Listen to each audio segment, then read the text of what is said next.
All of a sudden, I heard a big explosion. A mysterious flaw brings down a Boeing 737. There's something going on that left no marks, no calling card.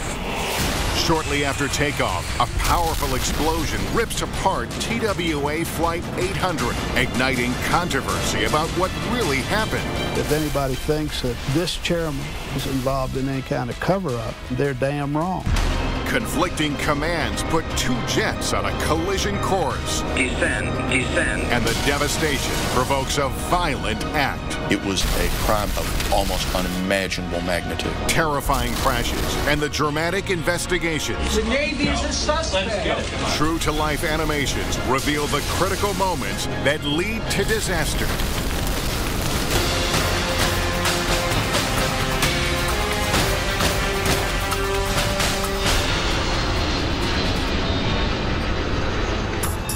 September 8, 1994, traveling from Chicago, U.S. Air Flight 427 is flying at 6,000 feet as it prepares to land in Pittsburgh. When suddenly, the Boeing 737 spirals out of control. 28 seconds later, it smashes down into a field in Hopewell Township, Pennsylvania. There was a real loud motor that was screaming.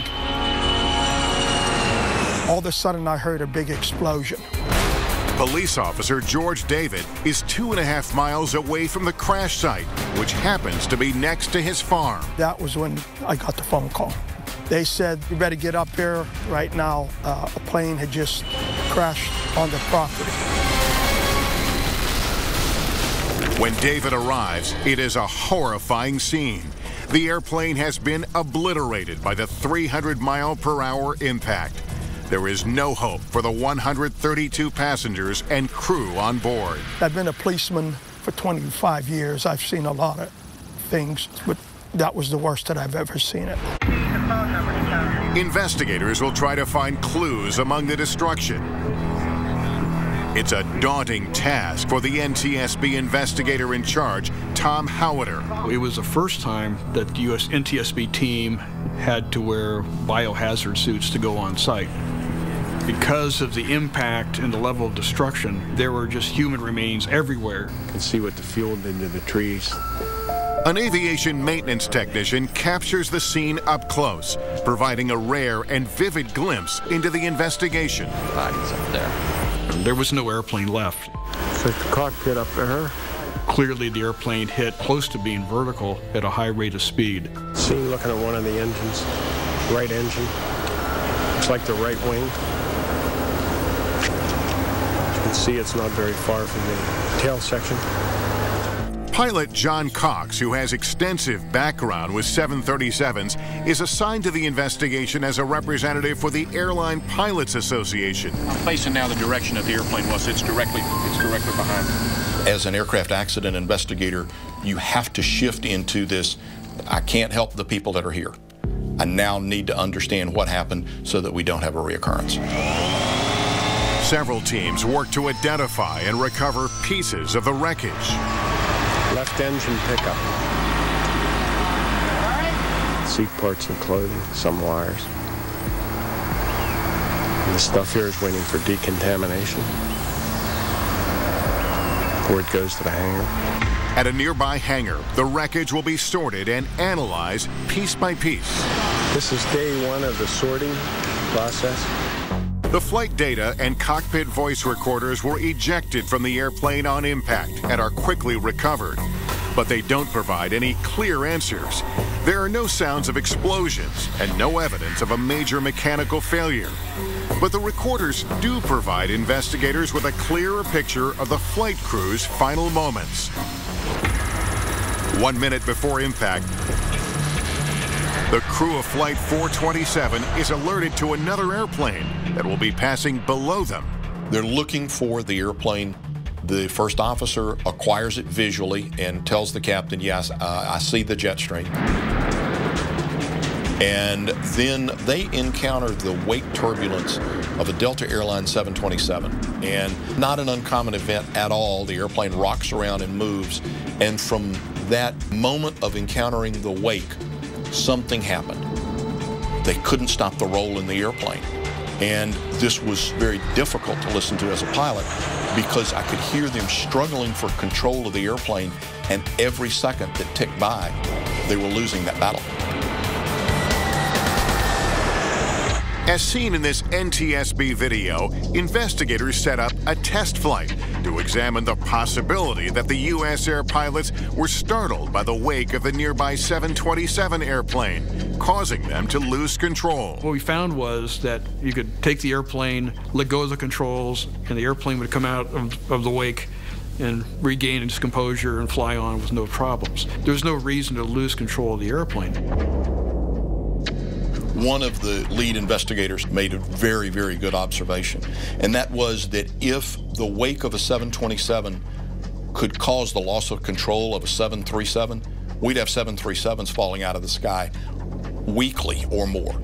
Investigators zero in on Flight 427's rotation or yawing toward the left, just moments before the pilots lost control. We knew the airplane yawed. And the question was, what would cause that? And it quickly became apparent that the only device that could make the airplane yaw the way it did is the rudder. That's what it's designed for. The rudder is positioned at the tail of the Boeing 737 and is used by pilots to control the plane's movement to the left and right. Trying to determine how the rudder could have malfunctioned, investigators test every theory they have. There were a couple of people on the airplane that were very heavy, and someone said, well, what would happen if the floor gave way and a passenger stepped on a control cable? Could that have done it? And so we did a test, and that quickly became obvious that that event couldn't happen. The amount of weight required was too great. So we looked at all kinds of bizarre potential failures. You name it, everything was considered, and one by one we eliminated them. We felt confident that there was a rudder issue, but we didn't know what it was. There's something going on back in the tail of the airplane we don't understand. I had described it as a gremlin that left no marks, that left no calling card. But it's not the only unsolved accident weighing on investigators. 3 years earlier, an amateur photographer captures the burning wreckage of United Flight 585 in Colorado Springs. The crash kills all 25 people on board.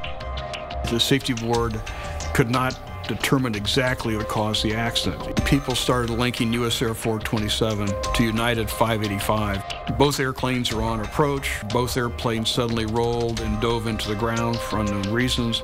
And the two flights have something else in common. Both airplanes are Boeing 737s. The most widely used jet in the world. The second time something unexpected had happened and resulted in the loss of an airplane. If another one went down, they were going to ground the airplane. And the ramifications for grounding the 737 were unbelievably severe. This sets off a global economic catastrophe. We had to find out what happened.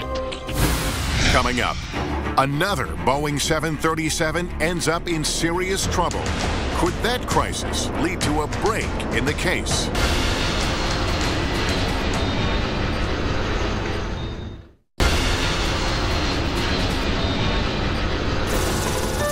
U.S. Air Flight 427 smashes down outside of Pittsburgh. It is the second Boeing 737 in 3 years to suddenly roll for unknown reasons and then crash, killing everyone on board. It's a mystery threatening to ground the most widely used jet in the world. Investigators suspect a problem with the rudder, which controls the plane's movement to the left and right, but they find no evidence of a malfunction. Nearly 2 years after the crash, a possible break in the case.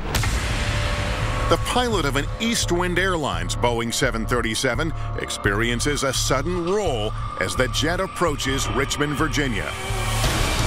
He quickly got on the rudder pedals, and so you have two pilots shoving with all their might on a rudder pedal, and all it's doing is driving them back. It keeps pushing back at them. It doesn't go forward. We've never had this report from a crew before of a pedal back forcing against them. Now we're into a different scenario. Fortunately, they were at a higher airspeed than 427, which gave them more roll control. They were able to successfully land the airplane After hearing the pilot's experience with the rudder pedals, investigators suspect a jam may be the problem in the airplane's rudder system. The pilots control the rudder on the 737 with pedals. Those pedals are connected via cables to the muscle, if you will, that physically moves the rudder. It's the power control unit. And like power steering in your car, it's hydraulically powered. About the size of a soda can, the Power Control Unit, or PCU, houses a set of valves called the dual servo valve. This directs hydraulic fluid to move the rudder. This is the dual servo valve from a power control unit. The pilot inputs go into the arms here, and just by moving back and forth across these openings, it would redirect the fluid. In the days after the U.S. Air accident, investigators recovered Flight 427's PCU from the crash site. Seems intact, some of the brackets broken. If something did malfunction inside this PCU, it left no evidence. The valves were not badly scarred. There were no marks. There wasn't an instant indication of what would have caused the power control unit to have problems. Investigators run a battery of tests on the PCUs from U.S. Air 427 and East Wind Airlines, trying to determine if the units can jam.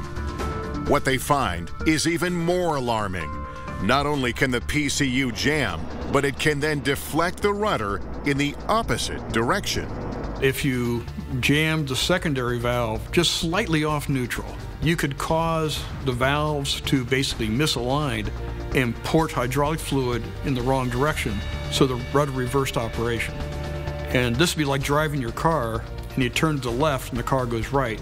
You're never going to figure this out before you go off the road. Investigators had found a lethal malfunction in a valve the size of a pencil, capable of bringing down a Boeing 737.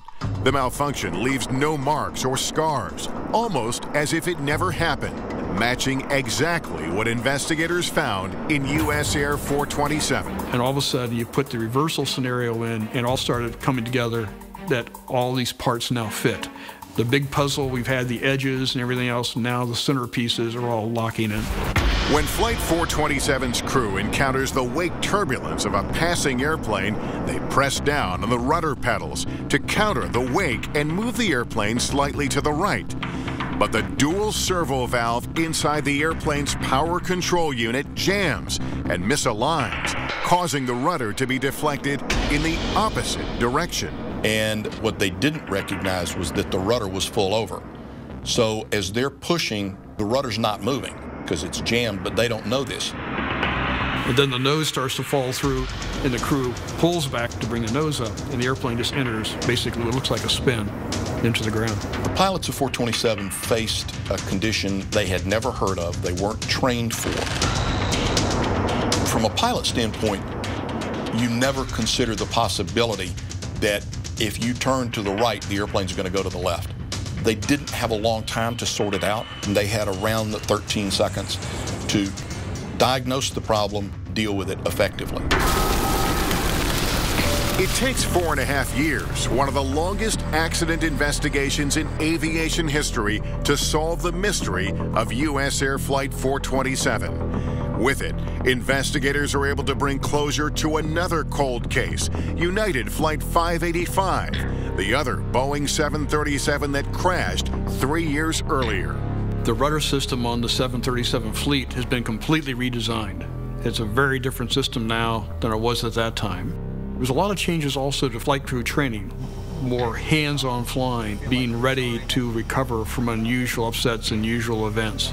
History's proven us to be right. There has not been another occurrence of a rudder hardover since, and I think we made a good airplane even better. Coming up, one of the most infamous aviation disasters in history. We saw what appeared to be a flare going straight up. What really happened to TWA Flight 800?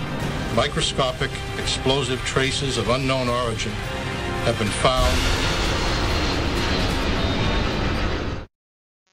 July 17th, 1996. Beachgoers and boaters are enjoying a summer evening at twilight on Long Island, New York.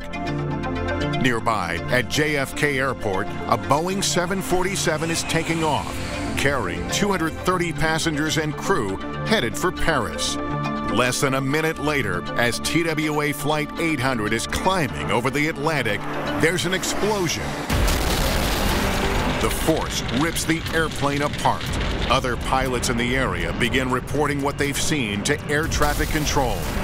We just saw an explosion behind us here. Someone about 16,000 feet or something like that. It just went down to the water. Rescue teams scour the area for survivors, but no one is found alive. As dusk turns to dark, all that can be seen of the Boeing 747 is the burning debris and jet fuel on the surface of the water. We've seen the big flames. We didn't expect to see that. Right when we seen that, we knew it was going to be pretty bad. We found our first victim. And there was a female in bad shape. As the wreckage burns, so does speculation that there may have been a bomb on board the plane. You have to remember the time. This had been the first attempt at the World Trade Center.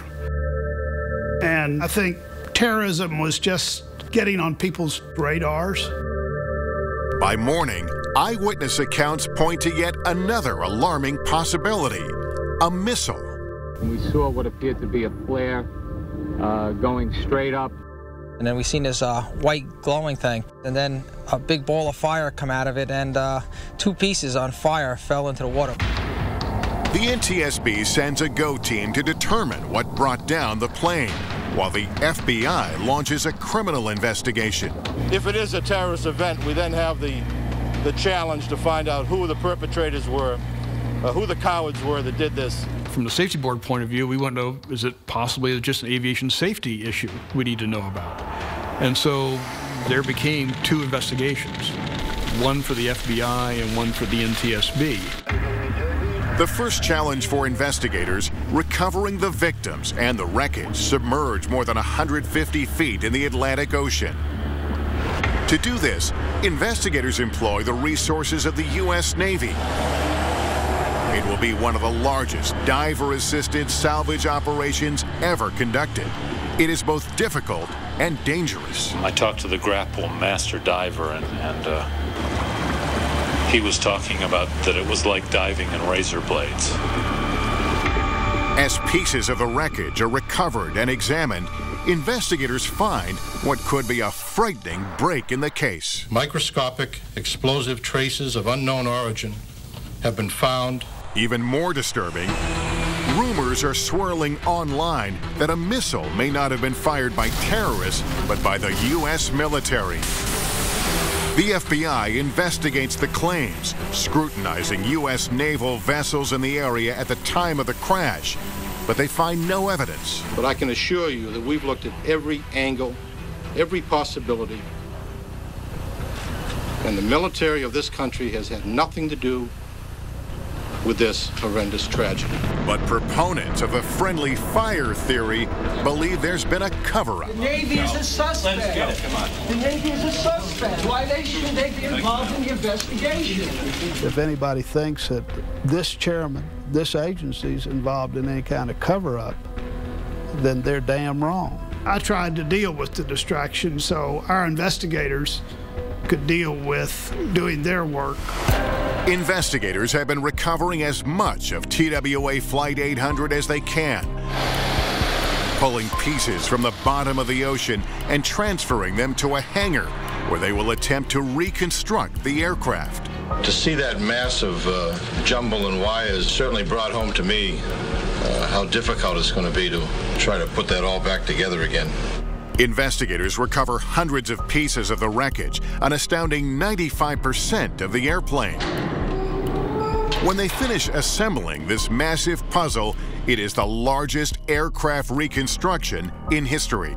When an explosive device goes off in close proximity to metal, it leaves behind very small craters and localized melting and all kinds of soot patterns and things like that. We were able to determine that there was absolutely no evidence that a bomb exploded close to the structure, and also that there was no evidence that any kind of particle might have penetrated from a missile that exploded nearby. Looking inside the airplane, we had all of the human remains x-rayed, looking for fast particles of an explosion that have been captured by the body. All the seat cushions, all the other parts we had examined, looking for the evidence of an explosion, whether shrapnel flying about. We didn't see that in any evidence we saw coming back. As for the traces of explosive residue found, investigators believe it could have been transferred from military ships that transported the wreckage from the crash site. After 16 months, the FBI closes their parallel investigation. The team conducted a total and thorough investigation. 1, there was no evidence of high explosive damage. 2, there was no evidence of explosion of a missile warhead. 3, there was no evidence of missile impact. If it isn't a criminal act, then what brought down TWA Flight 800? And how can the eyewitness accounts be explained? Coming up. We were all surprised that it didn't take a lot of energy to ignite these vapors.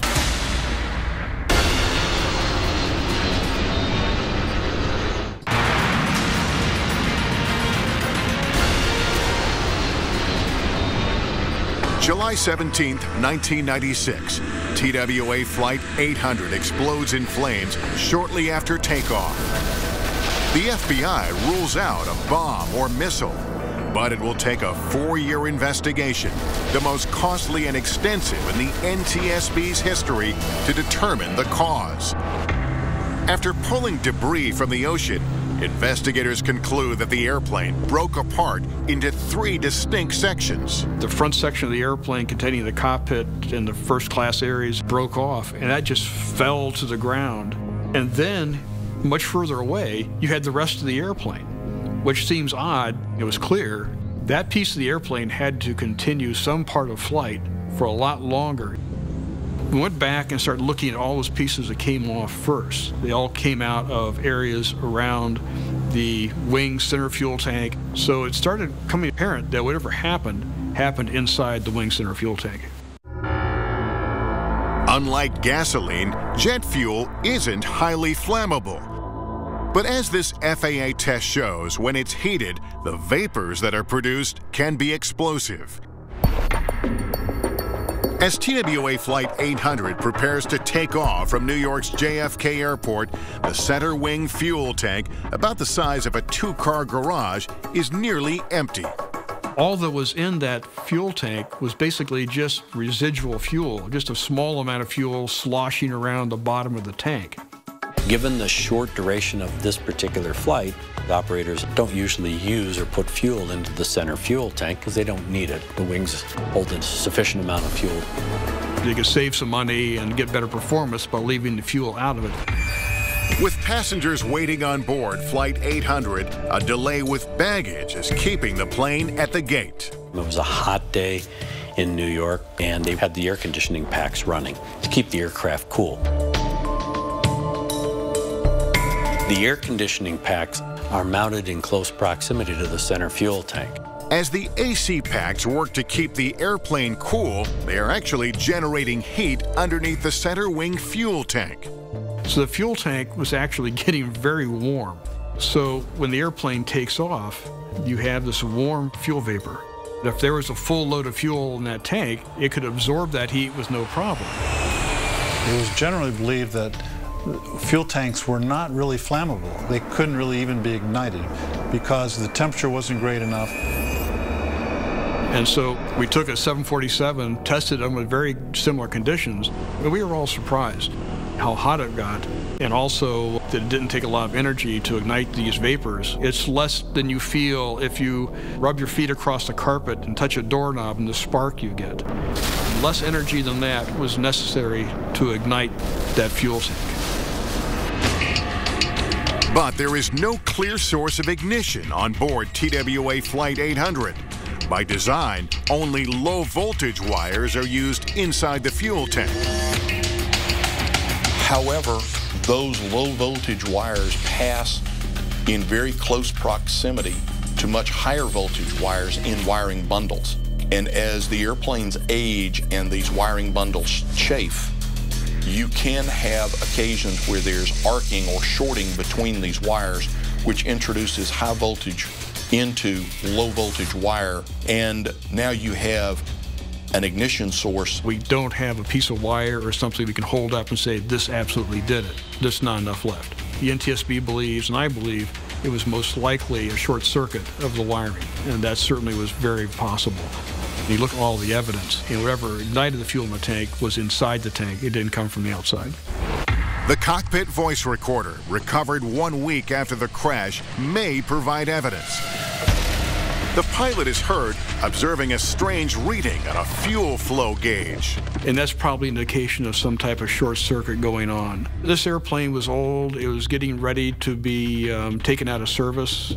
And there are more clues. 1 second before the cockpit voice recording ends, there are 2 dropouts in background noise, suggesting a possible arc on the cockpit wiring.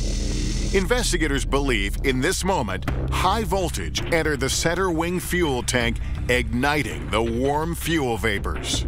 That ignition caused an overpressurization of the tank that blew out the forward panel of the tank. And you can see the indentation where it's very clear how it's slammed down, and there's a very clear mark. From that position, we had fractures that went down into the fuselage. Because of the pressurization of the airplane itself, that crack ran very rapidly around a portion of the lower fuselage. That caused the nose of the airplane to detach from the rest of the aircraft. It fell off. If you drop the weight off the front, the center of gravity goes back, the airplane's going to nose up, it's going to climb and go up. Engines are still producing thrust. The aircraft enters a steep climb, ascending between 2,000 and 3,000 feet. 42 seconds after the initial explosion, the left wing separates, spraying unburned fuel and igniting a second fireball. The wreckage, with passengers inside, plunges to the surface of the ocean. The breakup of Flight 800 provides explanation for one of the most confounding aspects of the investigation, the eyewitness accounts. Many described an ascending streak of light, moving to a point of a large fireball that then splits into 2. The sound happened first, and then the fireball. What's really interesting looking at the witness statements was how many witnesses reported they heard the explosion and looked that direction and saw the fire coming down. Now, if you take a look at the distance between the speed of light and the speed of sound, it's quite clearly that the explosion happened some time before they heard it. And so when they heard the explosion, that already happened some time ago. And so when they turn and look, they're seeing the aftermath. They're seeing the fire after the explosion. They didn't see the initial event itself. Investigators believe that the ascending streak of light that eyewitnesses described is the main fuselage still climbing after the initial explosion. Despite the NTSB's findings, theories persist of a bomb or missile attack on TWA Flight 800. It is unfortunate that a small number of people pursuing their own agendas have persisted in making unfounded charges of a government cover-up in this investigation. I look back and I am in awe of the cooperation and coordination of the thousands of people that were involved and touched this investigation. That's why I feel so strongly when anyone questions the patriotism or the responsibilities that were exercised by the investigators of TWA 800. Everyone understood that 230 lives had been lost, and it was up to them to do the very best they could to answer the question, why? As a result of the NTSB's findings, major safety improvements are implemented with both aircraft design and maintenance. We now have inerting systems in center fuel tanks so that if there is not fuel in them, that there is an increased amount of nitrogen, which is non-explosive, that is manufactured on the airplane and then directed into the fuel tank. Aging aircraft wiring maintenance programs have been significantly improved. That's a direct result. For the families of the victims, the tragedy leads to the passage of the Family Assistance Act, forever changing how loved ones are treated after transportation disasters. Families will know exactly where to go and who will speak for the government when they have lost a loved one. It took the events of TWA 800 and the action of President Clinton to ensure that their loved ones were given the proper respect when people have a loss and a tragedy like that. Coming up. Descend. Two jetliners on a collision course. The closure rate is 16 miles a minute. You could not visually avoid the collision. And the devastation will spur a deadly act of violence. This vigilante approach is an impediment to aviation safety for all of us.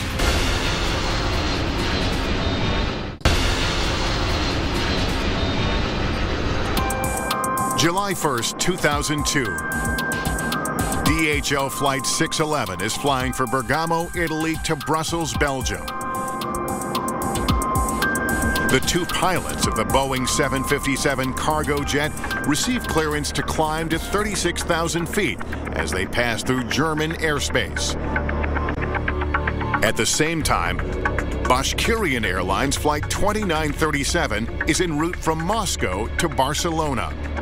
The Russian Tupolev airplane is being chartered for a school trip. On board are 60 passengers, mostly children, and 9 crew members. The flight enters German airspace flying at 36,000 feet, the same flight level as the DHL cargo jet. The two airplanes are on a collision course. Despite being over Germany, the airspace is controlled from Zurich by the private Swiss airspace control company SkyGuide. Air traffic controller Peter Nielsen is the only person handling the airspace at the time. His colleague has taken a break, leaving him to monitor 2 screens several feet apart.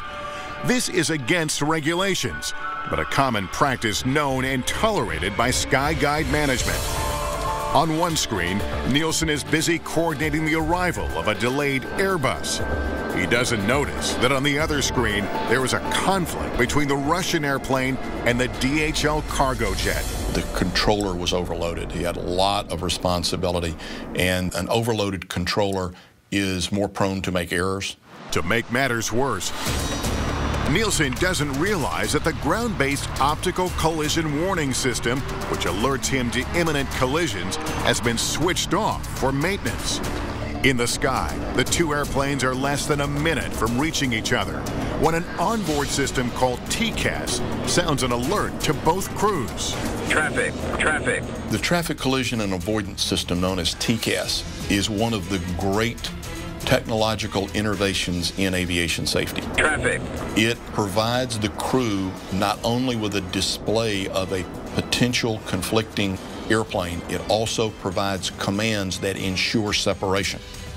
It's a very, very smart system. On board the DHL cargo jet, TCAS instructs the crew to descend. Descend. The crew responds immediately, switching off the autopilot and beginning a descent. On board the Russian airplane, the crew hears the opposite TCAS advisory. Climb. The two TCAS units coordinated those commands to maximize the separation as quickly as possible. For this system to work, both pilots have to follow the commands of the TCAS. When Nielsen discovers that the two airplanes are in danger, he contacts the Russian crew. Unaware that TCAS is issuing an advisory to climb, he instructs them to do the opposite and descend by 1,000 feet. When you have conflicting commands, there is a short interval which the decision is which one are we going to follow. It was not a fully implemented standard around the world where when the automated system said to take corrective action that the pilots automatically followed without question. Russia, their policies and procedures basically told the pilots that the air traffic controller has prominence or precedence, not the automated system. The Russian crew is conflicted, but they follow the instructions of air traffic control and begin descending. You have one flight crew who's following the automation. You have another flight crew who's following instructions by the air traffic controller. Now you have both airplanes descending instead of avoiding each other by one climbing and one descending. The DHL cargo jet and the Russian airplane are closing in at incredible speeds. You're talking airplanes that are moving basically 400, 500, 600 miles an hour. Well, the closure rate is 16 miles a minute. It's much faster than most people can imagine. So all of a sudden now, decision making is very compressed because you don't have a lot of time. In the dark of night, the pilot's visibility is less than 7 miles. From the time that you could see the airplane, recognize it was a potential conflict for collision and avoid it, there wasn't enough time.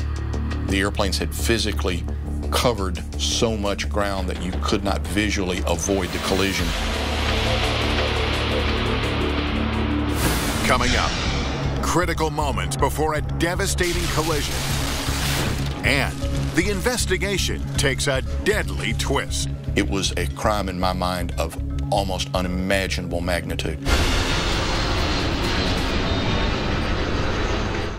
DHL cargo jet and a Russian chartered flight with 69 people on board, most of them children on a school trip, are on a collision course. The onboard traffic collision avoidance system, or TCAS, has issued coordinated commands. Climb, climb, climb, descend, descend, descend. Unaware of the TCAS commands, the air traffic controller instructs the Russian crew to also descend. Now, the two airplanes are seconds from disaster.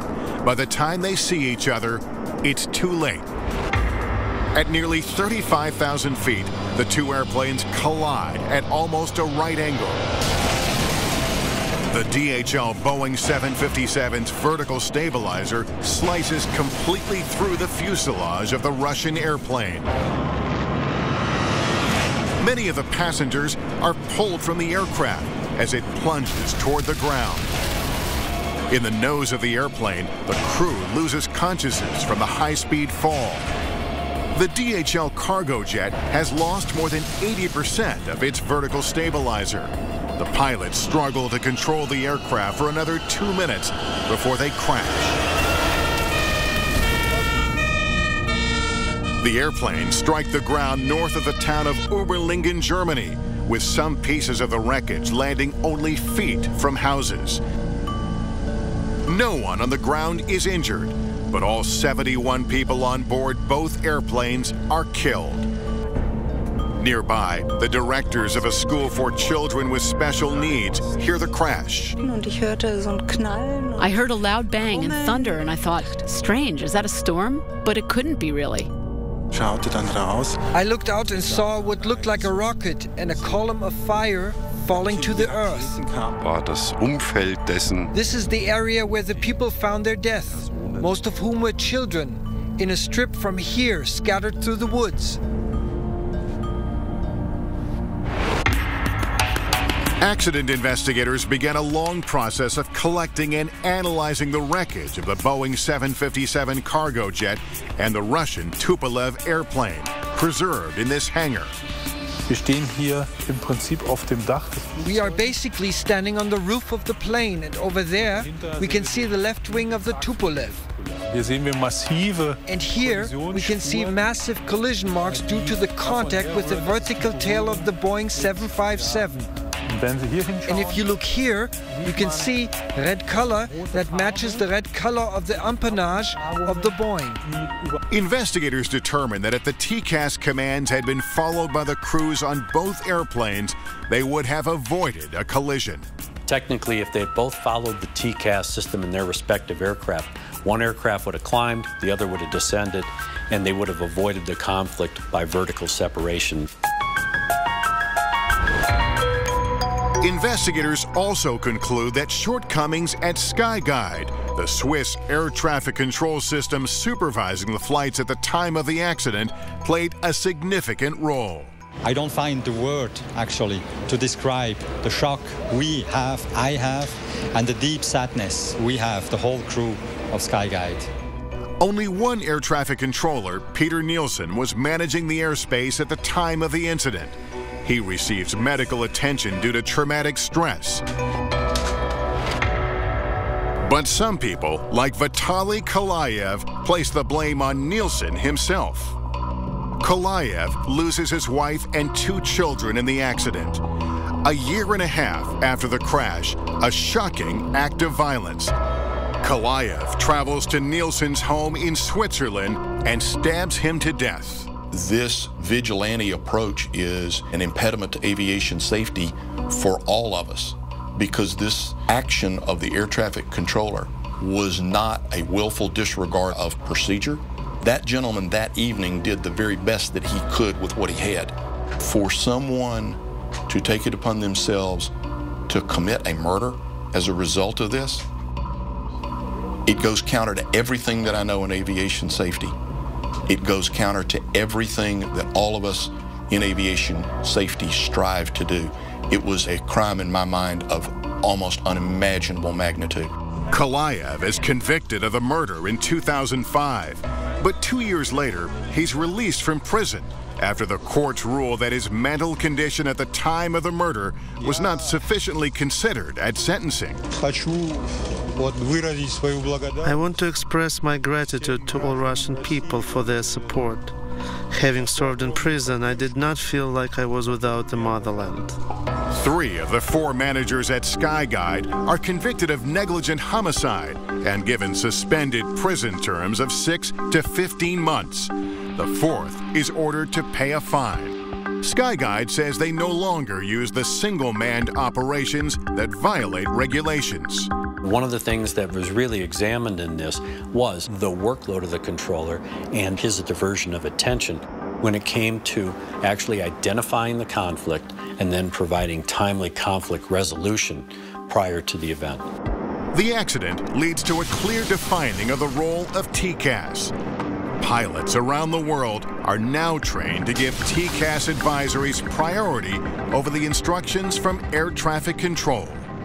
This accident showed the critical importance of a worldwide standard when we're talking about the technologies, particularly predictive technologies, so that all the pilots respond the same way, and that way you don't have unexpected results like we got here.